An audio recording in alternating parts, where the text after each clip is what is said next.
Salut à tous, je suis ravie de vous retrouver pour cette nouvelle vidéo dans laquelle nous allons parler du livre Bestiaire extraordinaire sans coloriage anti-stress qui est paru chez Hachette l'année dernière. Je vous le montre maintenant parce que vous avez été nombreux à me le demander et parce qu'en plus le Bestiaire 2 va pas tarder à sortir, donc ça tombait vraiment très bien. Ce livre-là, je l'ai eu au mois de mai. En fait, c'est ma belle-sœur et une amie qui l'avaient. Et quand j'ai vu les dessins, je me suis dit, il me le faut absolument. Or, quand j'ai eu le livre, eh bien, j'ai bloqué. Et j'ai bloqué jusqu'à la semaine dernière. Donc, j'ai vraiment eu du mal à accrocher, mais ça reste des dessins très sympas. Mais je vais vous expliquer tout ça juste après. Comme dans tous les livres Hachette, nous avons une couverture en carton assez épaisse, une illustration qui ici je trouve ne paye pas de mine, ils ont déjà fait beaucoup mieux, un livre assez épais et derrière un petit résumé que je vous lis. Lion, chat, cerf, hibou, tortue, paon, coquillage, papillon. Ouvrez ce bestiaire extraordinaire et donnez vie à des animaux enchanteurs. Un hymne à la faune sauvage et à la biodiversité au travers d'illustrations pleines de charme. Avec de simples crayons au feutre de couleur, laissez libre cours à votre imagination. Je ne suis pas d'accord avec ce petit résumé, parce que pour moi, ce ne sont pas des animaux enchanteurs, enfin ce n'est pas la définition que je donnerais en tout cas, et ce ne sont pas des illustrations pleines de charme. Pour moi, quelque chose qui est plein de charme, c'est quelque chose vraiment qui a une âme, qui est dessiné peut-être à la main d'une certaine façon, enfin c'est quelque chose de poétique, et en tout cas c'est pas du tout même ce qu'on retrouve dans ce livre-là. Sur la couverture, nous avons, comme d'habitude, écrit sans coloriage anti-stress et eh bien, nous avons 14 doubles pages dans le livre pour ne pas changer. Par exemple, que je la retrouve, celle-ci, alors on en a environ 14 parce que, eh bien, parfois, comme celle que je vais vous montrer ici, c'est un petit peu trompeur. On a des images qui se ressemblent très fort, on dirait presque un copier-coller, on dirait presque un dessin étalé sur 2 pages.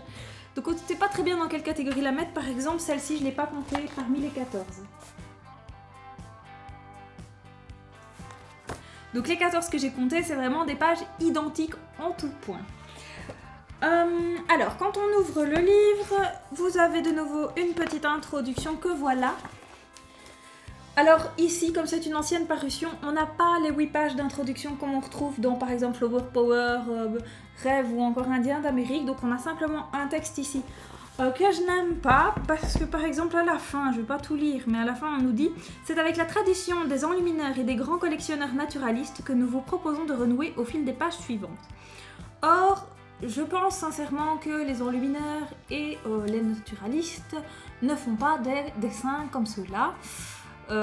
Si on leur montre ça, ils vont dire que c'est pas du tout leur boulot et que ça ressemble pas du tout à ça d'habitude. Pour moi, ce sont simplement des dessins fun, mais qui n'ont absolument rien à voir avec ce qu'ils nous disent là. Donc ça, si j'étais vous, je la lis même pas, je la laisse de côté. Alors les dessins qu'on retrouve dans le livre, c'est des dessins de ce type-là.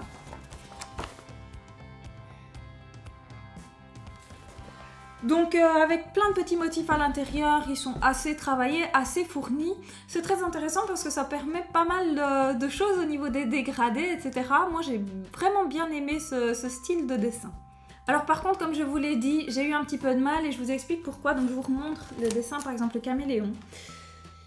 C'est un animal, donc c'est quelque chose qui existe. Et du coup je me pose toujours la question, est-ce que je fais quelque chose de réaliste ? Mais du coup, ces dessins ont déjà tellement été faits parce que c'est un livre qui a eu quand même beaucoup de succès, celui-ci. D'ailleurs, c'est pas pour rien qu'ils en sortent un deux. Donc c'est des dessins qui ont déjà été faits des dizaines de fois, qu'on a vu un peu partout sur internet.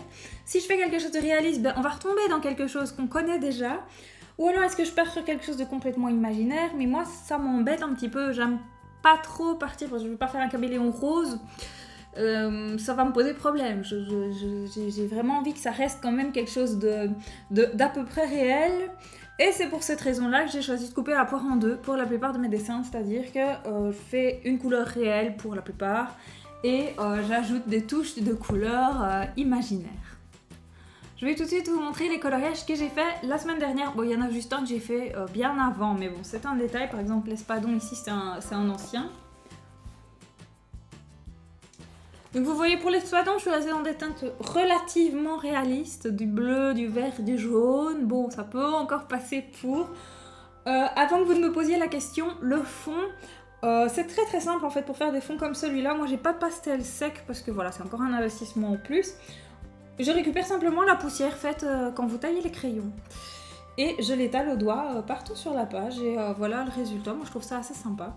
Et alors l'autre côté, le petit escargot, en fait c'est le résultat d'une de mes expérimentations de couleurs parce que pour l'instant je suis en plein dans les tests d'associations de couleurs différentes. Donc ça c'était un des derniers que j'ai fait avec une association totalement inédite pour moi. Et j'avoue que j'aime bien, ça me fait un peu penser à un bonbon ou un marshmallow, je trouvais ça assez sympa.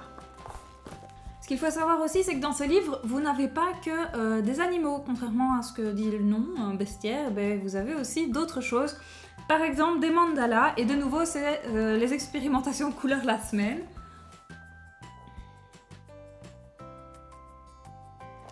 J'ai vraiment adoré les faire ceux-là. En plus ça a été super rapide, ça m'a pris je crois 1h30 ou 2h par mandala.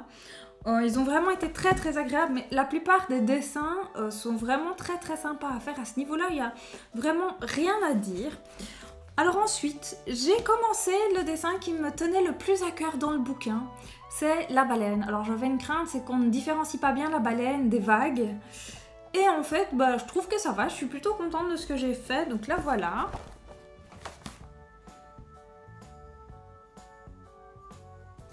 Et pour rester dans les doubles pages, je vous le disais sur Facebook, j'ai fait le cheval de manège. Et j'ai eu du mal à le prendre en photo, donc voilà, je vais vous le montrer maintenant. C'est le fond rose en fait qui passe pas très bien à la photo. Donc j'ai rajouté des petits détails avec les bics gel qu'on trouve chez Lidl en ce moment. Vous m'avez demandé sur Facebook, et bien voilà. Ils marchent très bien, hein, ces petits bics gel. Ça coûte 4 € pour les 30.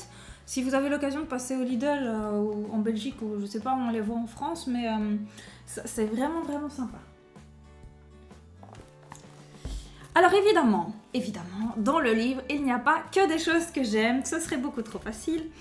Il y a des dessins que je n'aime pas pour deux raisons principales. La première, c'est que parfois les zones sont quand même très petites et je trouve ça dommage. Par exemple, ici on a un dessin de poulpe où vous avez vraiment des tout petits motifs à l'intérieur. Moi j'aurais préféré un gros poulpe avec les motifs comme on retrouve sur les autres dessins, ça m'aurait beaucoup plus plu que ça.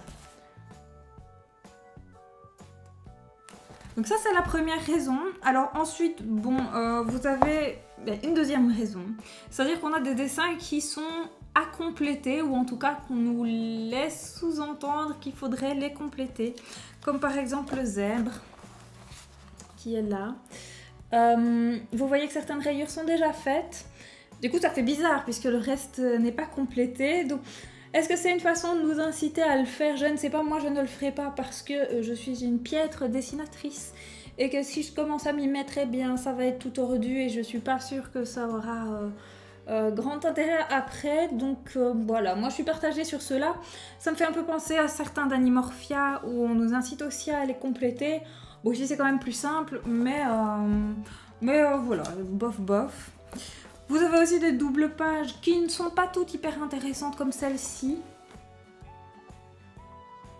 Mais je trouve qu'elle a quand même son petit potentiel, il y a moyen d'en tirer quelque chose de relativement sympa, donc on va pas trop critiquer.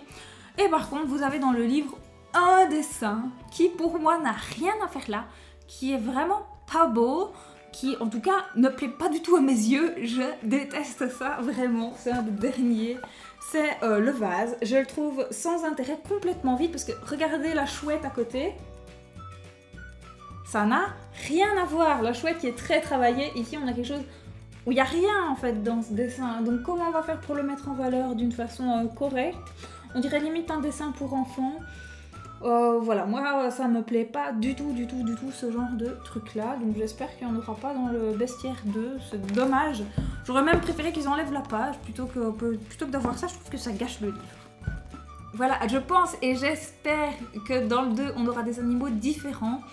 Moi j'aimerais beaucoup retrouver par exemple des animaux marins ou encore des animaux fantastiques, pourquoi pas un dragon, ça pourrait être très chouette, un dragon dans ce style là, en tout cas je pense que ça me plairait beaucoup, donc j'ai hâte de voir ce qu'ils vont nous faire à ce niveau là. Avant de terminer la vidéo, j'ai été contactée la semaine dernière par les éditions Iseki Nicho qui m'ont demandé si j'étais d'accord de faire une petite revue sur leur livre. Donc j'ai accepté, comme d'habitude. Le voilà, je l'ai reçu aujourd'hui.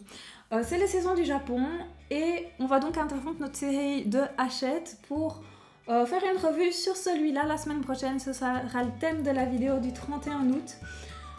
Il est assez prometteur, c'est un livre qui n'est pas très connu et je pense qu'il y a vraiment moyen de faire de très jolies choses dedans. Après il faut voir au niveau de la qualité papier, etc.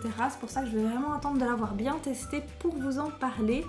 Donc n'hésitez pas à vous abonner si ça vous a plu pour rester au courant de toutes les vidéos qui vont arriver. Vu qu'on va interrompre notre série de Hachette, vu que du coup le tutoriel est reporté à plus tard, eh bien, je vais peut-être vous rajouter une deuxième vidéo cette semaine. Je dis bien peut-être si j'ai le temps. Et j'essaierai de vous faire la vidéo que je vous ai promise depuis longtemps sur comment associer les couleurs. Si je la fais, ce sera jeudi ou vendredi, à voir. Donc je vous tiendrai au courant.